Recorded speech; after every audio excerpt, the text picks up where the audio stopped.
दोस्तों, कोई अगर आपको कहे कि धरती पर सबसे खतरनाक जीव कोबरा है या फिर दुनिया का सबसे बड़ा रहस्य एलियंस हैं, तो आप एकदम से यकीन मत करिएगा, क्योंकि नॉर्थ कोरिया का तानाशाह किम जोंग उन इनको भी मात देने का मादा रखता है।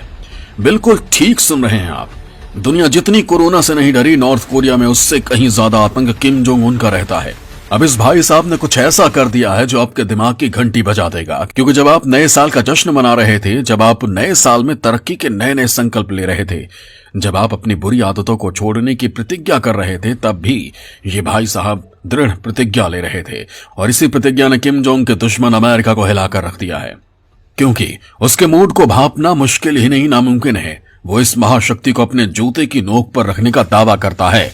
और अब तो किम जोंग उन का रेजोल्यूशन इतना खतरनाक है कि उससे अमेरिका फिर खौफ में है, क्योंकि इस बार एक नई ही बात से रहस्य गहरा गया है।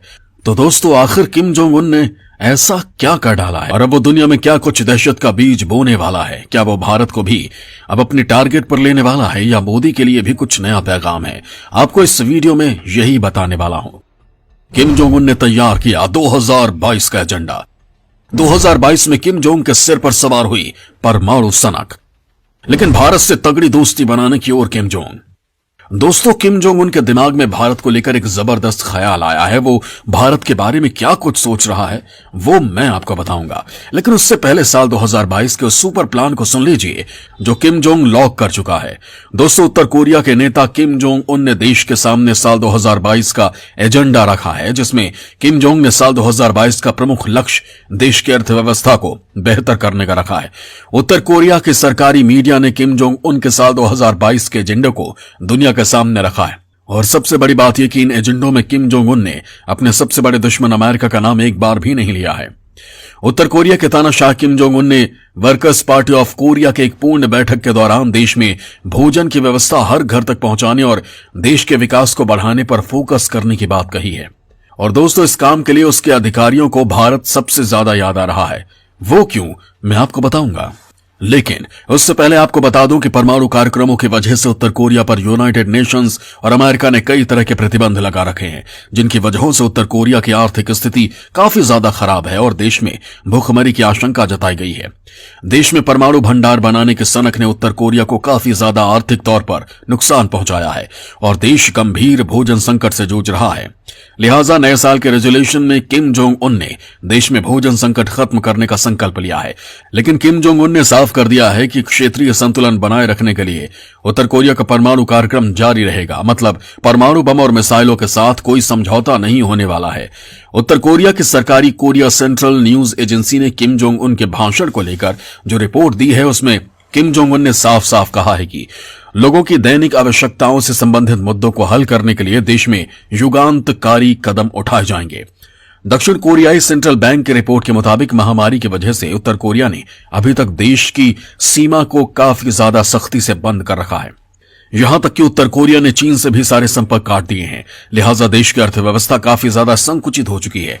यूनाइटेड नेशंस के मानवाधिकार विशेषज्ञों ने पिछले साल अक्टूबर में चेतावनी दी थी कि आने वाले वक्त में उत्तर कोरिया के लोग भयानक भूखमरी के संकट में फंस सकते हैं। अपने पिता की मौत के बाद देश की सत्ता संभालने वाले किम जोंग उन ने कहा कि अभी तक देश का मुख्य लक्ष्य कोरोना महामारी से लड़ना था और अब इकोनॉमी को मजबूत करने पर उसका फोकस रहेगा। हालांकि दोस्तों, ऐसा पहली बार है कि किम जोंग उन ने इस साल के संकल्प में अपने किसी भी दुश्मन देश का जिक्र नहीं किया है। हालांकि सैन्य क्षमताओं को लेकर जरूर बात की है। किम जोंग उन ने अपने भाषण के दौरान न तो अमेरिका का ही जिक्र किया और न ही उन्होंने दक्षिण कोरिया का ही नाम लिया, लेकिन अपने सैन्य मिशन को लेकर कहा है कि उत्तर कोरिया अपने सैन्य निर्माण को जारी रखेगा। वैसे दोस्तों, उत्तर कोरिया के मीडिया ने इसको लेकर कुछ ज्यादा जानकारी नहीं दी, लेकिन उत्तर कोरिया अपने परमाणु कार्यक्रम और बैलिस्टिक मिसाइलों की क्षमता बढ़ाना जारी रखेगा। इशारों में किम जोंग ने साफ कर दिया है कि उत्तर कोरिया अंतर्राष्ट्रीय प्रतिबंधों की परवाह किए बगैर ही परमाणु और बैलिस्टिक मिसाइलों की क्षमता को बढ़ाना जारी रखेगा। और दोस्तों, इसी बात से अमेरिका खौफ में आ चुका है, क्योंकि किम जोंग ने इससे पहले ऐसा रहस्य कभी नहीं बनाया था। बड़ी बात यही कि साल 2019 में डोनाल्ड ट्रंप के साथ परमाणु वार्ता नाकामयाब होने के बाद से उत्तर कोरिया ने खुद को हर तरह की वार्ता से दूर रखा है और अब वो रणनीतिक तौर पर सीक्रेसी भी मेंटेन रखने लगा है। खैर, अब बात आती है भारत की, जिसको लेकर किम जोंग उन सबसे ज्यादा जरूरत महसूस कर रहा है। वैसे आप भी सोच रहे होंगे कि आखिर किम जोंग उन को भारत की जरूरत क्यों आन पड़ी, और क्यों वास्तव में नॉर्थ कोरिया में भारत को याद किया जाता है, तो ये बहुत ही काम की बात मैं आपको बताने वाला हूं। दोस्तों, आपने अक्सर देखा होगा कि किम जोंग उन कभी दक्षिण कोरिया पर बैलिस्टिक मिसाइल से वार करने की धमकी देता है, कभी अमेरिका को मिटा देने की हुंकार भरता है, तो कभी जापान और चीन को भी लपेट लेता है। लेकिन कभी भी आपने नहीं सुना होगा कि किम जोंग उन ने भारत के खिलाफ एक शब्द कहा हो। मोदी के लिए तो एक भी गलत शब्द नहीं कहा है, बल्कि उनका नाम आते ही वो खिल उठता है। दुनिया भी इसी बात को लेकर हैरान रहती है कि आखिर भारत को ये बिगड़ैल तानाशाह कुछ क्यों नहीं कहता है। तो दोस्तों, बात बहुत गहरी है। दरअसल नॉर्थ कोरिया दुनिया भर से प्रतिबंध झेल रहा है। कोरोना महामारी आने से कुछ वक्त पहले उत्तर कोरिया में जबरदस्त सूखा पड़ा था। तब साल 2019 में नवंबर तक भारत ने $10 लाख यानी करीब 7 करोड़ रुपए की मदद उत्तर कोरिया को दी थी। उस वक्त उत्तर कोरिया में जबरदस्त भुखमरी का आलम था। उत्तर कोरियाई लोगों को दाने दाने के लाले पड़ रहे थे, लेकिन पूरी दुनिया में अलग थलग पड़े उत्तर कोरिया को पीएम मोदी ने मदद की, जिसका एहसान किम भूला नहीं है। इतना ही नहीं, नॉर्थ कोरिया के साथ भारत के रिश्ते मजबूत करने के लिए पीएम मोदी ने हमेशा वकालत की है। मोदी की दूरदर्शिता ही थी जिसकी वजह से साल 2018 में ऐसा वक्त आया जो नॉर्थ कोरिया के पिछले 20 साल के इतिहास में कभी नहीं आया था। नॉर्थ कोरिया भारत से अच्छे संबंध कई कारणों से रखना चाहता है। तब पीएम ने तत्कालीन विदेश राज्य मंत्री वीके सिंह को नॉर्थ कोरिया के दौरे पर भेजा था। उस दौर में नॉर्थ कोरिया वैश्विक तौर पर अलग थलग पड़ा हुआ था, लेकिन भारत ने स्थिति संभाली। तब किम जोंग का देश दुनिया के तमाम प्रतिबंधों तले दबा हुआ था। अमेरिका ने वैश्विक रूप से उसका बायकॉट कर दिया था। जापान से भी उसके अनबन युद्ध के स्तर पर आ गई थी। लेकिन पूरी दुनिया को दरकिनार करते हुए भारत के विदेश राज्य मंत्री का दौरा किम जोंग को नई ताकत दे गया। भारत की साख पूरी दुनिया में उभरती हुई भविष्य की महाशक्ति के रूप में है। किम भी ये बात जानता है, इसीलिए वो वीके सिंह के दौरे पर जाने पर उनका जोरदार स्वागत कर चुका था। उसने भारत से दोस्ती मजबूत करने के इस मौके को हाथों हाथ लपका था। तो वहीं दोस्तों, नॉर्थ कोरिया के साथ चीन के बाद भारत दूसरा सबसे बड़ा व्यापारिक साझेदार है। भारत को किम $3.4 मिलियन का एक्सपोर्ट करता है और करीब $3.1 मिलियन का भारत इसे इंपोर्ट करता है। यानी देखा जाए तो दोनों देशों के बीच 10-10 करोड़ का व्यापार सालाना होता है।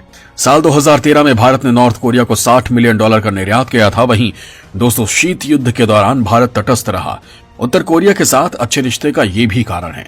कोल्ड वॉर के बाद भी पश्चिम देशों के समेत दुनिया के कई मुल्कों ने नॉर्थ कोरिया से दूरी बनाई, जबकि भारत ने वसुदैव कुटुंबकम की नीति को अपनाया। नॉर्थ कोरिया से अपने संबंध खराब नहीं किए। भारत उन चुनिंदा मुल्कों में शुमार है जिसके रिश्ते नॉर्थ कोरिया से बेहद करीबी वाले हैं। दोनों मुल्कों के कॉमन फ्रेंड हैं, यानी रूस से भारत की भी अच्छी बनती है और उत्तर कोरिया से भी। बुरे वक्त में ही सच्चे दोस्त की पहचान होती है। जब परमाणु कार्यक्रमों के कारण नॉर्थ कोरिया का बुरा वक्त चल रहा था और वो तमाम प्रतिबंध झेल रहा था, तो भी भारत ने अपना स्टैंड कायम रखा। और दोस्तों, नॉर्थ कोरिया को इस वक्त भी अनाज की बहुत ज्यादा जरूरत है। साथ ही उसे व्यापार के लिए भी किसी अच्छे मित्र की दरकार है। लिहाजा अब किम जोंग अपनी इकोनॉमी को मजबूत करने के लिए भारत की राह देख रहा है। बड़ी बात यह है कि किम जोंग उनको रूस से भी इसी डायरेक्शन में जाने के निर्देश मिल रहे हैं। लिहाजा वो भारत की ओर उम्मीद भरी नजर से देख रहा है और हो सकता है कि नए साल में भारत और नॉर्थ कोरिया का कारोबार नई ऊंचाइयों तक जाए।